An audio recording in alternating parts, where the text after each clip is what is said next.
Good morning. The running battle between the TRAI and the older telecom players like Vodafone and Bharti Airtel seems to have resurfaced once again. Essentially, the TRAI has banned one of Vodafone's new plans. This plan gave higher speeds, higher internet speeds to those people who paid a higher charge per month. And Bharti Airtel, which is about to launch a similar plan, has also been asked by the TRAI to explain why this doesn't violate or how this doesn't violate net neutrality norms. Now, net neutrality is a complex subject, but the issue here is a fairly simple one.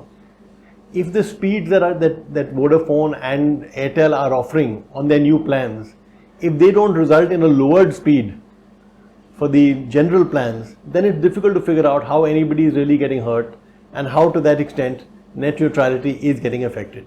What is especially worrying in this context is that in the past, TRAI, which is supposed to be a neutral regulator, has been pulled up by the Supreme Court as well as the TDSAT for being biased. So, in the past when TRAI recommended a penalty on the telecom companies, the Supreme Court called it a legislatively preordained penalty without fault or loss being established. And then it went on to say, this is manifestly arbitrary and unreasonable. For the Supreme Court to say such harsh things about a regulator tells you a lot about the quality of the regulation.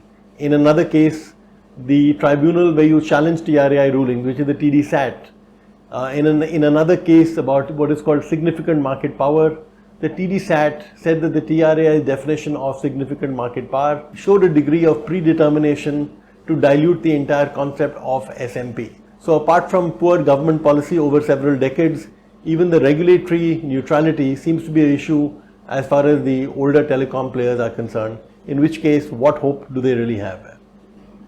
Not everyone is in trouble though.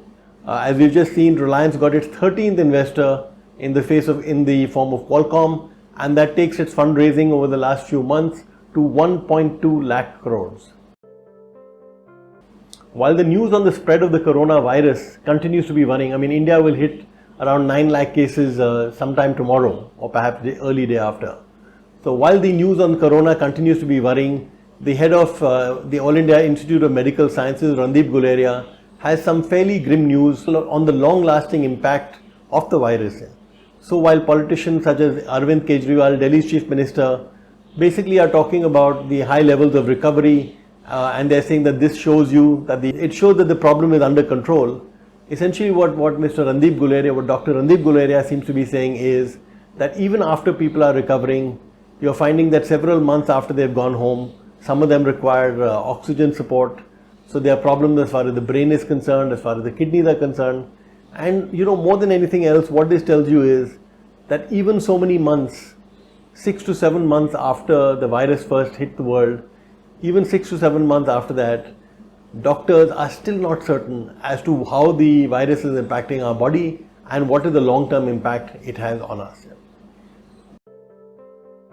Most of us have had more than a niggling worry about India becoming more protective and the tariffs going up ever since the Narendra Modi government came to power. But we didn't know exactly how much more protective India had become. So we have a story today in our paper which says that the average import duties are up by around a third. It's actually about 30% or 31%. So the average import duties on Indian imports are up about a third since Prime Minister Narendra Modi first came to power in 2014. And this number also, it appears, is actually not an updated number. It applies to 2018 or 2019. Now this may normally be good news for local manufacturers if there is more import protection. But if local manufacturers are not using the space given to them by the extra import duties and they're not able to scale up their production or get their costs down, essentially all it means is that the economy is having to bear a higher cost and India is becoming a higher cost economy. How do you judge that? Well, given the falling level of India's exports at a time when exports from other countries like Vietnam continue to rise, given the fact that India's exports continue to fall, it actually tells you or it proves that India is becoming more export uncompetitive, and just raising tariffs on imports is really not a solution at all. It gets the government mileage, it gets them the support of local manufacturers, but that's about all. Tax revenues of many state governments rose immediately after Unlock 1, which is not surprising because economic activity also picked up after Unlock 1. But as we've seen in the case of Nomura's Business Resumption Index, which fell off in July, we're seeing that even in the case of the increase in taxes by the states, that seems to be plateauing. And we have a story today, our front page anchor, which essentially tells you about how 582 firms were downgraded this month, while just about 80 were upgraded. And finally, some good news to end the video with.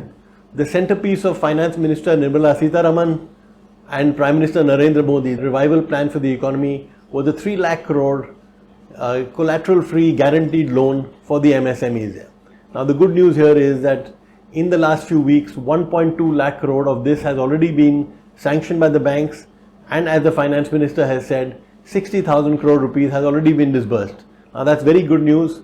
But if the MSMEs have to really recover, we need to get those sanction levels and those disbursement levels up to 3 lakh crores within the next few weeks. The longer you delay, the longer the more the MSMEs will shut down, and then reviving them is going to be very difficult. Have a great day. Thank you.